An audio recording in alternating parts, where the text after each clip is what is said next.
निर्गमन उसका 19 अध्याय और 12 और 13। और तू लोगों के लिए चारों ओर बाड़ा बांध देना और उनसे कहना कि तुम सचेत रहो कि पर्वत पर ना चढ़ो और उसके सिवानों को भी ना छूना, और जो कोई पहाड़ को छुए वह निश्चय मार डाला जाए, उसको कोई हाथ से तो ना छुए, परंतु वह निश्चय पथरवा किया जाए या तीर से छेदा जाए, चाहे पशु हो चाहे मनुष्य, वह जीवित ना बचे। जब महाशब्द वाले नरसिंगे का शब्द देर तक सुनाई दे, तब लोग पर्वत के पास आए।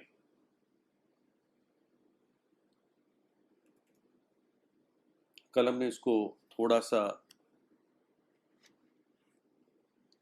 टच किया था कि कैसे बहुत सख्त इंस्ट्रक्शंस, सख्त नियम प्रभु ने दिया था कि जब प्रभु पहाड़ पर उतरेगा तो लोगों का क्या बर्ताव रहना। और सिनाई पर्वत के पास अगर ज्यादा करीब आ गए तो प्राणी हो या मनुष्य हो, उसके लिए मृत्यु का मैटर था। दूर खड़ा रहेगा तो ठीक रहेगा। और मूसा को बाड़े लगाने थे पर्वत के शायद चारों ओर, या जो पर्वत का हिस्सा एक्सपोज था मंडली के सामने, और उसको गार्ड भी, जैसे सिक्योरिटी गार्ड होते हैं, ऐसे लोगों को भी ड्यूटी देनी थी कि कोई पास में ना आए, और अगर कोई आता भी है तो उसको मार डालना था। और वो मार डाला भी जाता जब, तो किसी को उसकी मृतक देह को ना छूना था। और जब तूरी फूकी गई तो मूसा को पहाड़ पर चढ़कर परमेश्वर से मुलाकात करनी थी, लेकिन फिर भी प्रभु उसको वापस भेजता है चेतावनी देने के लिए कि पहाड़ के जो बाड़ा बांधा है उसको तोड़कर आगे मत आना। अजीब बात है कि इतनी सारी रिस्ट्रिक्शंस रखी जा रही है कि कोई प्रभु के इतना करीब ना आ जाए कि वो मर जाए। एक लोगों में है ना, एक आदत होती है कि कोई चीज़ जो बहुत आकर्षित लगती है या किसी व्यक्ति को वो ज़्यादा हीरो की तरह समझते हैं, सेलिब्रिटी समझते हैं, तो एकदम उसके पास आकर उसके कांटेक्ट में आना चाहते हैं। तो ये प्रभु स्वभाव मनुष्य का जानता है, इसलिए प्रभु ने कहा कि बाड़े को कोई क्रॉस ना करे। तो इसमें प्रभु क्या सिखाना चाह रहा था? इतना सारा अरेंजमेंट जो करवाया प्रभु ने, मैं सोचता हूं एक तो प्रभु दिखाना चाह रहा था इज़राइल को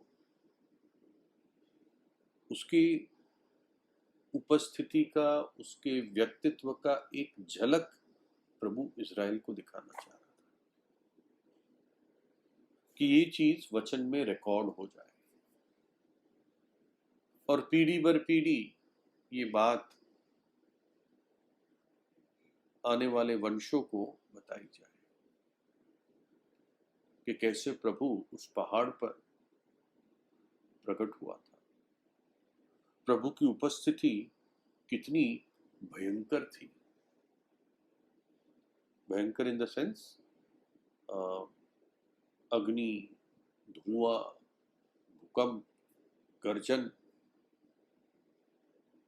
और उसमें फिर वो प्रभु की आवाज को सुनते हैं। तो ये इस पीढ़ी को, मतलब ये जो प्रजा निकली थी मिस्र से, प्रभु उनको दिखाना चाह रहा था कि तुम्हारा संपर्क, तुम्हारा जो अब इंटरैक्शन है वो कैसे परमेश्वर के साथ है, उसको तुम समझ लो। मूसा को भी जो प्रभु ने पहाड़ पर, इसी पहाड़ पर जो सबसे पहले दर्शन दिया, तब भी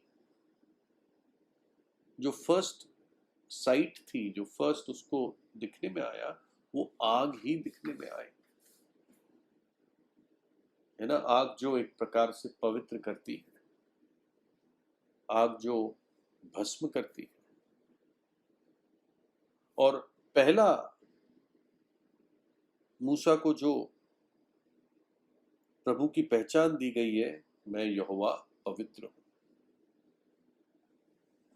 ये भूमि पवित्र है। मूसा अपने जूते उतार, क्योंकि ये भूमि पवित्र है। और अब वही बात प्रभु इन लोगों को शायद और एक्सपोजर के साथ दिखाना चाहता है। तो ये तो एक उद्देश्य था ये सारे अरेंजमेंट का, है ना। और ये लाइफ एंड डेथ की बात थी, जीवन और मृत्यु की। कोई गलती कर जाता वो निश्चित रूप से मरता। दूसरा ये था, प्रभु ये दिखाना चाह रहा था कि जबकि मैंने तुम्हें अपना बनाया है, तुम्हें उस लोहे के भट्टे से निकाल के लाया हूं मिस्र से, तुम्हारे कारण 10 बार मिस्र को बजाया, उनके हर एक पहलौठे को मैंने मारा, लाल समुंदर तुम्हारे लिए खोल दिया, और मन्ना बरसाना शुरू कर दिया, चट्टान में से तुम्हें पानी दिया। लेकिन हे इज़राइल सुन, तुझे ये समझना है कि तेरे और मेरे बीच में एक फासला है, एक डिस्टेंस है। उस डिस्टेंस को तू कम नहीं कर सकता, तुझे वो डिस्टेंस बना के रखना है। वो दूरी शब्द सही, वो दूरी तुझे बना के रखनी है,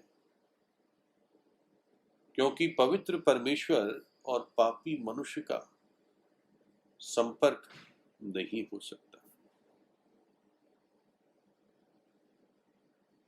और अगर संपर्क होना भी है, अगर पास आना भी है, तो वो प्रभु के तरीके से होगा। जैसे मैं चाहूं वैसे नहीं हो सकता, यानी जैसे तुम चाहो वैसे नहीं हो सकता, मेरे तरीके से ही तुम आ पाओगे, है ना। हमारे सामने सबसे जो बहुत क्लियर उदाहरण है वो नदाब और अबीहू है, हारून के दोनों बेटे। दोनों आ गए पवित्र स्थान में, और मैं सोचता हूँ धूप जलाने के लिए उन्होंने आग ली। अब समझ में आता है कि वो आग वेदी में से ही लेनी होती थी। कौन सी वेदी? जो बाहर होती थी, पीतल की वेदी जिस पर बलिदान निरंतर जलाए जाते थे, उसी में से उनको कोई जलता हुआ लकड़ी का टुकड़ा या कोयला, उसी को लेना था उनको अपने बर्तन में, और उस पर धूप डालना था जिससे धुआं उठता, और ये रोज काम होता। और ये धुआं, ये धूप उनको सोने की वेदी पर अर्पण करनी होती थी, है ना। हमारे नए नियम की भाषा में ये आराधना और प्रार्थना है जो रोज हम प्रभु के सामने अर्पण करते हैं। लेकिन उन्होंने क्या, उन्होंने कहीं और से आग ली। बाइबल कहती ऊपरी आग, कहां से ली नहीं मालूम है, अन्य जातियों की तरह कोई नकल की। और क्या हुआ, जैसे उन्होंने ये किया तो आए तो थे प्रभु के पास, लेकिन अपने तरीके से, और प्रभु की आग ने उनको भस्म कर दिया।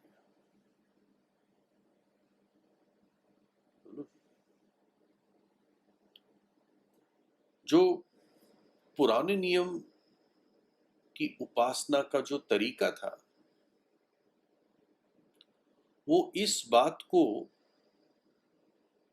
प्रकट करता था कि मनुष्य का पापीपन, अगर ये शब्द हम कह सके, सिंफुलनेस, मनुष्य का पापीपन, ये परमेश्वर को, उसकी उपस्थिति को दूर ही रखता था। इसलिए बाड़ा होना था, इस पहाड़ के चारों ओर बाड़ा होना था। उसके बाद जो तंबू बना उसमें भी बाड़ा था, है ना। एक तो बाहरी आंगन का बाड़ा था, चलो उसमें तो लोग आते थे बड़े गेट से, लेकिन फिर जो अंदर तंबू था 2 कमरों का, अगर साधारण शब्दों में कहें, 2 कमरे, पवित्र स्थान और महापवित्र स्थान, वो भी एक प्रकार से सबके लिए खुला थोड़ी था, पर्दे से बंद था। शुरुआत में 5 खंबे थे, और महापवित्र स्थान के सामने भी पर्दा था और 4 खंबे थे। तो ये साफ दिखाता था कि मनुष्य वेलकम नहीं है, कि कोई भी चाहे उठ के आ जाए। ये इससे विपरीत ही मैसेज कम्युनिकेट होना था कि कोई भी नहीं आ सकता, और कोई आता है तो सोच समझ कर आए। अब पवित्र और महापवित्र स्थान में भी हम जानते हैं कि लेवी या हारून के घराने के अलावा तो कोई जा भी नहीं सकता था। दाऊद ने शायद बहुत चाहा हो कभी, लेकिन दाऊद कभी जा नहीं पाया अंदर। ठीक है, वाचा का संदूक उठा के लाए वो लोग, एक बार असफल रहे। उजा, आपको याद होगा, वो वाचा का संदूक फिसलने लगा और उसने हाथ से पकड़ने की कोशिश की और वो मारा गया। बाद में दाऊद ने समझा कि ये लेवियों के कंधों पे लाना है, तब सक्सेसफुली वो ले आ पाया सियोन नगर में या दाऊद नगर में। लेकिन जब तंबू का रियलिटी में पूरा फंक्शन चलता होगा, क्योंकि ये आपको मालूम है ना वाचा का संदूक बाहर क्यों आ गया था, क्योंकि ये लोग वहां लेकर गए थे युद्ध के मैदान में। युद्ध के मैदान से फिलिस्तीनियों ने इजरायली को हराकर चुरा लिया उसको, फिर दागोन देवता के घर में डाल दिया, याद आ गई होगी कहानी। फिर दागोन देवता औंधे मुंह गिरता है, उसका सिर और हथेलियां काटी जाती है, और फिर कई वर्ष तक एक और शायद ओबेदेदोम होता है और कुछ ऐसा होता है, उसके घर पे रहता है वाचा का संदूक। शायद वो लोग लेवी थे इसलिए वहां पे रखा जाता है, क्योंकि सब घबरा चुके थे। तो दाऊद जैसा व्यक्ति भी जो प्रभु का घर बनाना चाहता था, उसको भी परमिशन नहीं थी पवित्र स्थान में जाने की और महापवित्र स्थान में जाने की, क्योंकि वो यहूदा के गोत्र का था। और जहां तक महापवित्र स्थान की बात थी, तो हारून के घराने के सब लोग भी नहीं जा सकते थे। सिर्फ हारून या हारून के बाद जो डेजिग्नेटेड, नियुक्त किया हुआ महायाजक ही जा सकता था, और वो भी साल में एक बार तो इन सब बातों से क्या मैसेज आता था? दूरी बनाए रखो, दूरी बनाए रखो। अगर आजकल एयरपोर्ट पे जाते हैं ना, तो एंट्री अंदर जाने से पहले एक बंदूक के साथ जवान होता है, CISF का आदमी होता है, और वो बैठा हुआ होता है। उसके आगे एक लोहे का एक ढाल सा बना हुआ होता है, उसमें एक शीशा भी होता है, और वहाँ लिखा हुआ होता है पूछताछ ना करो। मतलब कोई लोग कहते हैं ना, भाई साहब ये वाला प्लेन किस गेट से जाएगा, या इंटरनेशनल एयरपोर्ट कहाँ है, वो बस कहाँ मिलेगी, तो वहाँ पे लिखा होता है पूछताछ ना करो, यानी दूर रहो, मेरे पास मत आओ, मैं तो बंदूक लेके खड़ा हूँ टेररिस्ट को मारने के लिए, तो पूछताछ मेरे से मत करो। एक प्रकार मतलब दूरी रखो बस।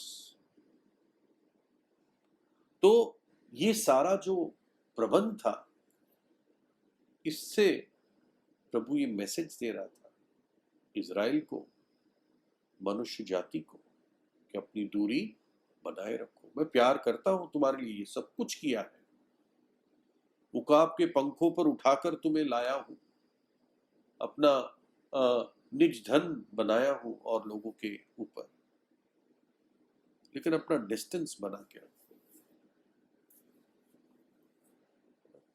और जब हम नए नियम में आते हैं,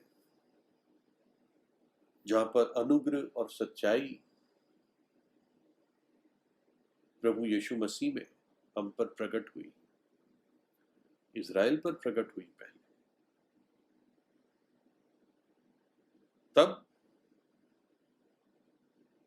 हम प्रभु के करीब आने के लिए प्रभु एक रास्ता बनाता है। अपनी पवित्रता और अपने न्याय और अपने व्यवस्था की मांग को कहीं भी वो कम नहीं करता। जैसे होता है ना कि मानो के घर में एक माता पिता है, उनके बच्चे हैं, और फादर बड़ा कड़क आदमी है, स्ट्रिक्ट, सख्त आदमी, बहुत ही डिसिप्लिन। बच्चों को इस टाइम उठना है, नहा धो के तैयार हो जाना, इस टाइम स्कूल के लिए निकलना है, आके स्कूल से आके कपड़े बदल के खाना खा के पहले पढ़ने बैठना है थोड़ी देर, फिर सोना है, फिर उठकर पढ़ना है, फिर खेलना है, फिर खाना खाना है। मैं ऐसी आम घर की बात कर रहा हूँ, और फिर टाइम पे सो जाना है, बहुत सख्त, इधर उधर कोई भी कॉम्प्रोमाइज नहीं। अब बच्चे बड़े हो जाते हैं, उन बच्चों की शादियां हो जाती, और नाते पोते पोतियां, इनका जन्म होता है, और जो पहले एक बार सख्त फादर था, अब बहुत ही प्यारा प्यारा हो जाता है ना। वो नाते पोतियों को वो कुछ भी करते हैं घर में, वो कुछ नहीं बोलते, हंसते हैं। तो क्या हुआ, उनके एटीट्यूड में चेंज आ गया, उसके स्वभाव में बदलाव आ गया। अब वो गड़बड़ भी होती है, वो शीशा तोड़ देते हैं, कप प्लेटें तोड़ देते हैं, आवाज करते हैं, कूदते हैं सोफा पे। अब दादाजी कुछ नहीं बोलते। तो ऐसा हमारे प्रभु के साथ नहीं हुआ नए नियम में, कि प्रभु का स्वभाव बदल गया। या कुछ लोग कहते हैं पुराने नियम में तो बड़ा मारने पीटने वाला परमेश्वर दिखता है, नए नियम में बड़ा सॉफ्ट दिखता है। ऐसा नहीं था, है ना।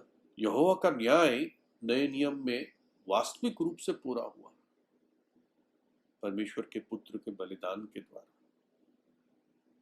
इसलिए अब वो कह पाया, अब पास आ जाओ।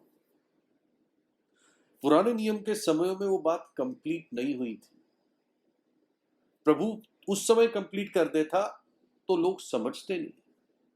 यानी खैर, हमें समय के बारे में इतना नहीं मालूम है प्रभु ने कैसे सारे समयों को कंट्रोल किया, क्यों आज से 2023 साल पहले ही यीशु मसीह आया, 3000 साल पहले क्यों नहीं आया। ये सब हम कुछ वो लगा सकते हैं, लेकिन वास्तव में ये समयों की बात ये प्रभु के पास ही है, इसका भेद थोड़ी हमें समझ आ सकती है, लेकिन रियल डेप्थ शायद ही कोई समझ पाए। पौलुस कहता है हम थोड़ा जानते हैं और थोड़ी भविष्यवाणी करती है, हमारा ज्ञान अधूरा है। तो जब प्रभु यीशु जगत में आया है ना, तो अनुग्रह और सच्चाई, अनुग्रह क्या है? अनुग्रह एक प्रकार से असफलता को एक प्रकार से एक्सेप्ट कर लेता है ना। हम असफल थे, गिरे हुए लोग थे और मूर्ति पूजक वंशों से थे, तो हमारा तो कोई क्वालिफिकेशन ही नहीं था, कोई योग्यता ही नहीं थी, लेकिन फिर भी हम एक्सेप्ट किए गए।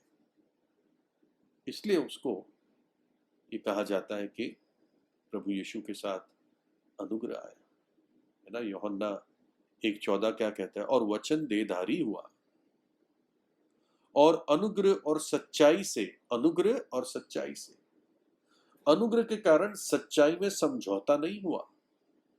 सच्चाई भी थी, अनुग्रह भी था। अनुग्रह और सच्चाई से परिपूर्ण होकर हमारे बीच में डेरा किया। जिस मनुष्य को कहा जाता था दूर रहो, उनके बीच में ही परमेश्वर आ गया और हमने उसकी ऐसी महिमा देखी जैसे पिता के इकलौती की महिमा। जब यूसुफ को स्वर्गदूत आके बताता है कि तुम अड्डर और मरियम को तेरी पत्नी लेने से तू पीछे मत हटना, क्योंकि जो पुत्र वो जनेगी उसका नाम यीशु रखना, क्योंकि वो अपने लोगों को उनके पापों से छुड़ाएगा। और वो स्वर्गदूत फिर पुराने नियम की भविष्यवाणी को कोट करता है ना। क्या कोट करता है भविष्यवाणी? हम पढ़ते हैं मत्ती 1:23 में, देखो एक कुंवारी गर्भवती होगी और एक पुत्र जनेगी और उसका नाम इमैनुअल अर्थात परमेश्वर हमारे संग है रखा जाएगा। यानी भविष्यवाणी यशाया 7:14 से थी। तो इमैनुअल तो प्रभु यीशु का नाम नहीं था, कोई भी नहीं बुलाता उसको इमैनुअल, लेकिन नाम का अर्थ एक्चुअली शीर्षक था, टाइटल। ठीक है, जैसे कोई व्यक्ति है बढ़ाई का काम करता है, उसका टाइटल क्या है? बढ़ाई। ठीक है, कोई जो इंजीनियरिंग की ट्रेनिंग लेता है और उसको डिग्री मिलती है, उसको क्या कहते हैं? इंजीनियर। उसी तरह डॉक्टर, उसी तरह प्लम्बर, उसी तरह इलेक्ट्रिशियन, फिर उसके नाम के साथ जुड़ जाता है। अरे यार, वो जो संजय है जो सोफा बनाने वाला है, यार उसको बुलाओ। वो काम या उसकी योग्यता उसके नाम के साथ जुड़ जाती है। शायद हमारा सरनेम इसलिए जरीवाला हो गया क्योंकि पूर्वज शायद जरी का काम करते थे, साड़ियों पे, तो जरीवाला हो गया। तो इमैनुअल ये एक टाइटल था जो प्रभु यीशु के नाम के साथ जुड़ा, उसके जन्म के साथ जुड़ा, कि इसका जन्म होना इस पृथ्वी पर का अर्थ है परमेश्वर हमारे संग है, हमारे बीच में आ चुका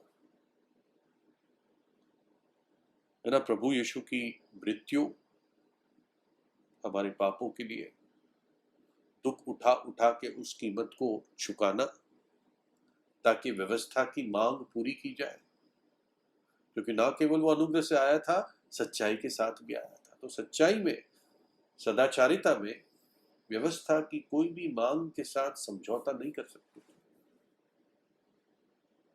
और इसलिए क्रूस के बलिदान में ये सारी व्यवस्था की मांग, डिमांड पूरी की गई। है ना, उसके मृत्यु और पुनरुत्थान के द्वारा हमारे लिए एक नया और जीवित मार्ग खुला।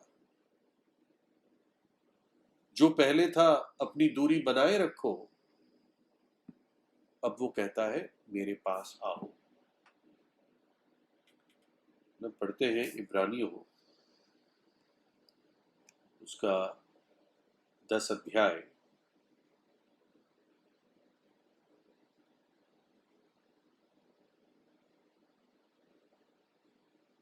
है ना, 19 और 20 पढ़ता हूं।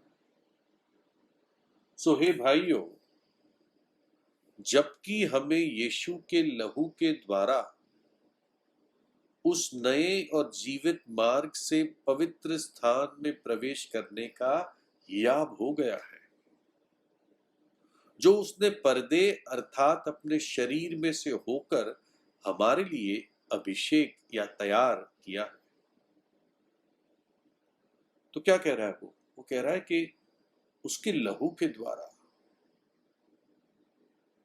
उसके लहू के कारण अब हमारे लिए एक नया और जीवित मार्ग खुल गया है पवित्र स्थान में पहुंचने के लिए। अब वो महापवित्र स्थान और पवित्र स्थान अलग अलग रहे ही नहीं। जब दीवारी टूट गई बीच की, जब पर्दा ही फट गया, तो वो दो कमरे एक हो गए और हमारे लिए रास्ता खुल गया। और वो पर्दा उसके शरीर को दिखाता था, है ना, उस शरीर को दिखाता था। लिखा है क्या, जो उसने पर्दे अर्थात अपने शरीर में से होकर, पर्दे का ऊपर से नीचे फटना ये दिखा रहा था कि क्रूस पर क्या हुआ, उसका शरीर टूट गया। और ये चीज हम हर संडे, हम लोग 3 हफ्ते से सैटरडे को कर रहे हैं, लेकिन हम हर प्रभु के दिन रोटी तोड़ने के द्वारा उसी बलिदान को याद करते हैं। और ये नया और जीवित मार्ग क्या कहता है? तुम मेरे पास आओ। आई थिंक इब्रानियों 4 अध्याय था, इब्रानियों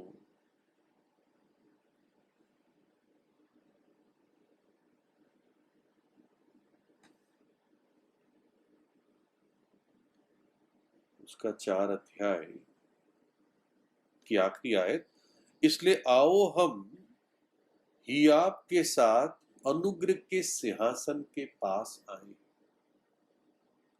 ताकि हमें दया मिले और सहायता के लिए अनुग्रह मिले। अब नए नियम में एनकरेजमेंट है, आओ हम पास आए।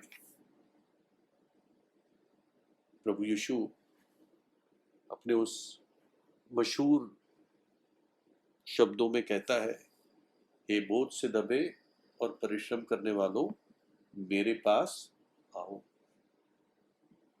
जो कोई प्यासा है वो मेरे पास आए और पिए। प्रकाशित वाक्य आखिर में कहता है कि दुल्हन कहती है आओ, है ना। वो यीशु मसीह के आगमन के लिए नहीं कह रही है दुल्हन अभी, ये ऑफ कोर्स कहती है, आज हम कहते हैं, लेकिन वहां पर अर्थ अलग है।